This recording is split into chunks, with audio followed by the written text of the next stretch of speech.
Japhet Nyakundi, mbunge wa Kitutu Chache North. Abantu babindo mbiyamoye ine. Mheshimiwa Rais, mimi kwanza nataka kukukaribisha hapa Kisii na haswa hapa Nyaribari Chache. Hapa Nyaribari Chache wakiongozwa na ndugu yangu Zahir Janda. Hawa watu ya Nyaribari Chache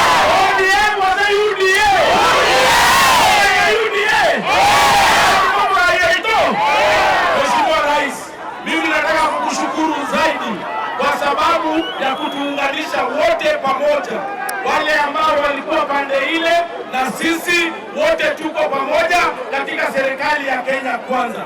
Sasa kitu ya muhimu zaidi ikisha hawa wananchi wa Nyaribari Chache, wananchi wa Kisii, wananchi wa Kenya wameweza kupata barabara, hawa wananchi wameweza kupata stima, hawa wananchi wameweza kupata maji, na hawa vijana walioko hapa waweze kupata ajira.